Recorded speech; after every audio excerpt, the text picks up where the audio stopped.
So on behalf of Father Max, who is our director at DBTA, you are most welcome to this training, which is quite important in our work as we are looking at the preventive system and how it is integrated into the work of child protection.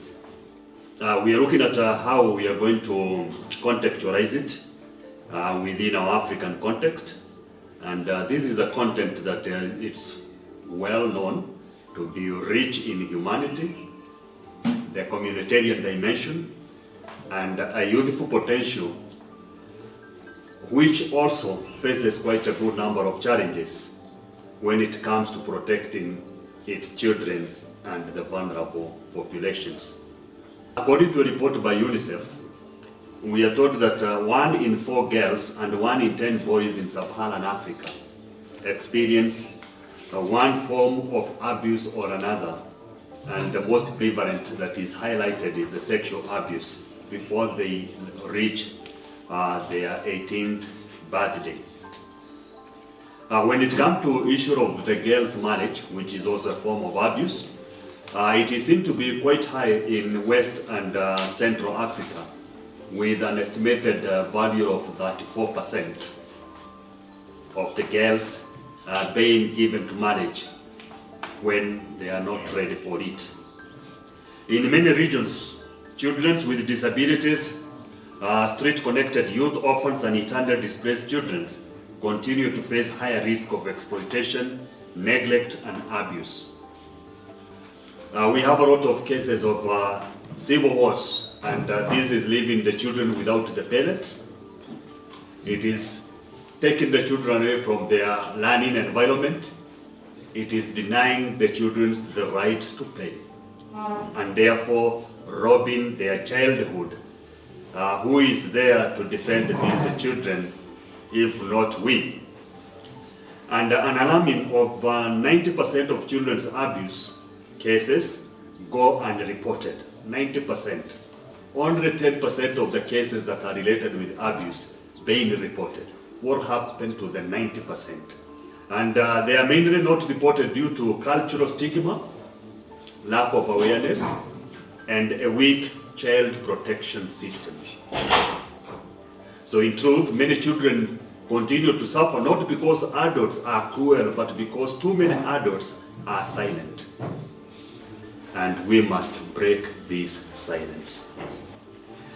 As a Salesians family and people of faith, we are called to educate and safeguard, and our institutions must be places of safety, trust, healing, and empowerment, especially to the most vulnerable among us. And this could be the children because they are completely defenseless, the youth, persons with disabilities, and those who have experienced one form of a trauma or even displacement from their local environment.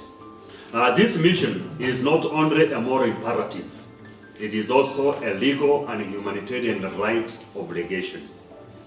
And this is well grounded in documents like the Universal Declaration of Human Rights, the United Nations Convention on the Right of the Child, the African Charter on the Right and Welfare of the Children, and our different constitutions from the countries that we come from.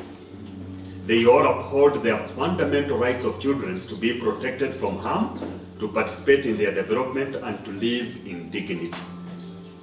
So these instruments reminds us that children are not the property of adults or institutions. No, they are persons with full and equal human dignity. This is in harmony with Christian anthropology, which affirms that each person, young or old, able or vulnerable, is created in the image and likeness of God and worthy of protection, love, and respect. We are believers and we know that life comes from God and that life needs to be nurtured.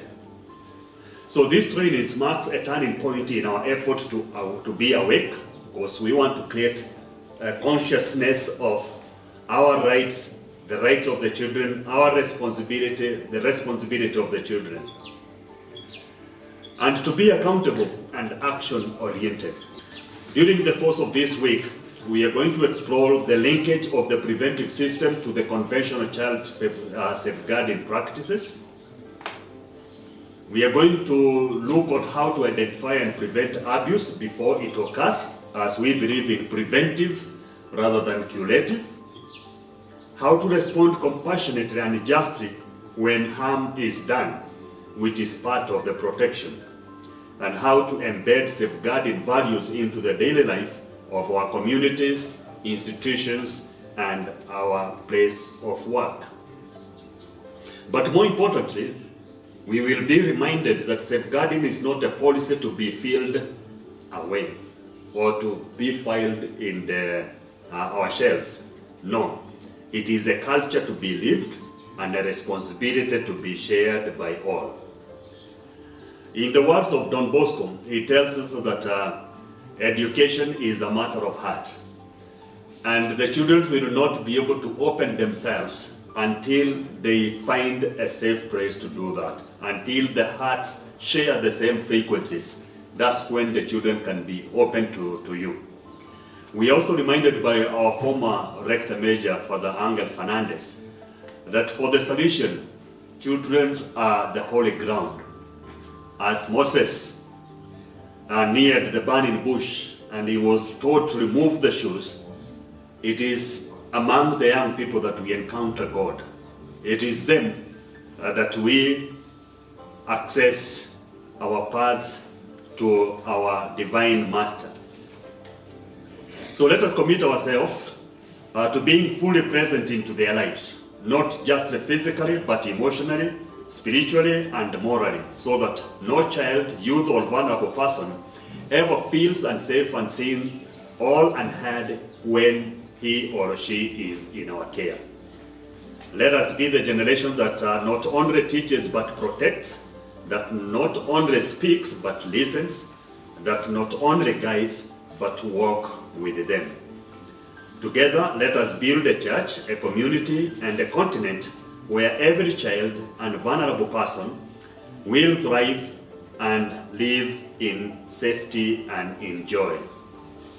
We do recognize the help that we have received from the German government through Don Bosco Mondo for carrying out this training and other subsequent activities which are under the global program. We really appreciate the assistance because we know that it's going to create a change in our communities.